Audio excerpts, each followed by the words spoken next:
ସାହିତ୍ୟ ବହିର 12 ମାସକୁ ମନେ ରଖିବା ପାଇଁ ଏହି କବିତା ମାଧ୍ୟମରେ ପିଲାମାନଙ୍କ ପାଇଁ ବହୁତ ସୁନ୍ଦର ଭାବରେ ବର୍ଣ୍ଣନା କରାଯାଇଛି।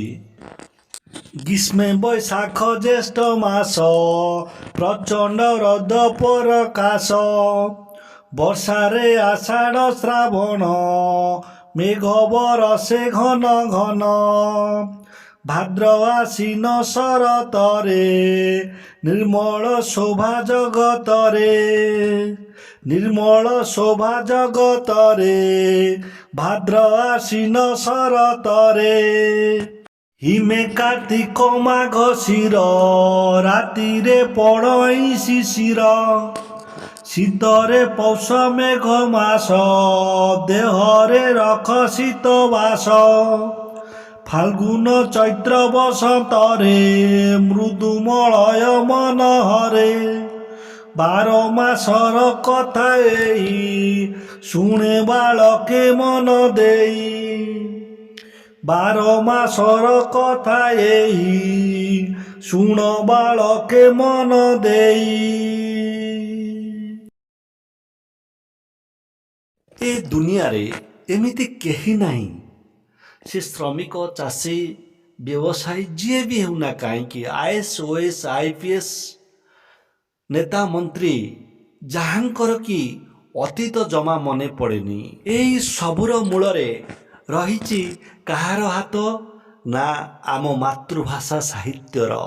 ଯାହାର ସାହିତ୍ୟ ପ୍ରତି ସ୍ନେହ, ଆଦର, ମମତା, ଆତ୍ମୀୟତା, ଭଲ ପାଇବା ନଥାଏ, ମୁଁ ଭାବେ ସେ ଜୀବନରେ ବୋଧେ କାହାକୁ ଭଲ ପାଏନି। କାହିଁକି ନା ଆମେ ଜନ୍ମ ହେବା ପରେ ଯାହା ପ୍ରତି ଅତି ସଂଶ୍ଳିଷ୍ଟ ଭାବେ ସତ୍ୟପ୍ରତ ଭାବେ ଜଡ଼ିତ ସିଏ ହେଉଛି ସାହିତ୍ୟ। କଥା କହିବା ପାଖରୁ ଆରମ୍ଭ କରି ଯିଏକି ଗପ, ଗୀତ, କବିତା ମାଧ୍ୟମରେ ଆଗକୁ ବଢ଼ିବାର ବହୁତ କିଛି ଶିକ୍ଷା ଦେଇଥାଏ। ସେହି 42-45 ବର୍ଷ ତଳେ ଆମେ ଛାଡ଼ି ଆସିଥିବା ପ୍ରଥମ ଦ୍ୱିତୀୟ ଶ୍ରେଣୀ ସାହିତ୍ୟ ପୁସ୍ତକର ବିଷୟବସ୍ତୁ ଯେତେବେଳେ ଦୃଶ୍ୟମାନ ହୁଏ ବା କର୍ଣ୍ଣପାତ ହୁଏ, ଆମର ଅତୀତର ସ୍ମୃତି ଗୁଡ଼ିକ ଆପେ ଆପେ ମନେ ପଡ଼ିଯାଏ। ଶିଶୁ ବୟସରେ ଆମେ କିପରି ସ୍କୁଲକୁ ଯାଉଥିଲେ, ପଢ଼ୁଥିଲେ, ସାଥୀମାନଙ୍କ ସହିତ ଖେଳୁଥିଲେ, ଶିକ୍ଷକମାନଙ୍କର ଆମ ପ୍ରତି ଭଲ ପାଇବା, ସ୍ନେହ, ଆଦର, ଯେଉଁ ଗୁରୁଜୀଙ୍କର ଛାଟର ପାହାର ଏବେ ବୋଧେ ଆମ ମନରୁ ଲିଭି ନଥିବ। ସେଥିରେ ଲୁଚିଥିଲା ବାପ ମାଙ୍କ ପ୍ରତି ଭକ୍ତିଭାବ, ସେଥିରେ ଥିଲା ଗୁରୁଜୀଙ୍କ ପ୍ରତି ସମ୍ମାନର ସହିତ ଉତ୍ତମ ବ୍ୟବହାର। ଏବେ ବୋଧେ ଦଣ୍ଡମୁକ୍ତ ଶିକ୍ଷାରେ ବହୁତ କମ୍ ଦେଖିବାକୁ ମିଳୁଛି। ଏମିତି ବି ଗୁରୁଜୀ ଥିଲେ ଯାହାଙ୍କ ସ୍ୱର ଶୁଣିଲେ ପିଲାମାନେ ଆପେ ଆପେ ଧାଡ଼ିରେ ବସି ଯାଉଥିଲେ, ଚୁପଚାପ ଏକଲୟରେ, କେବଳ ଲକ୍ଷ୍ୟ ଥିଲା ପୁସ୍ତକ ସହିତ।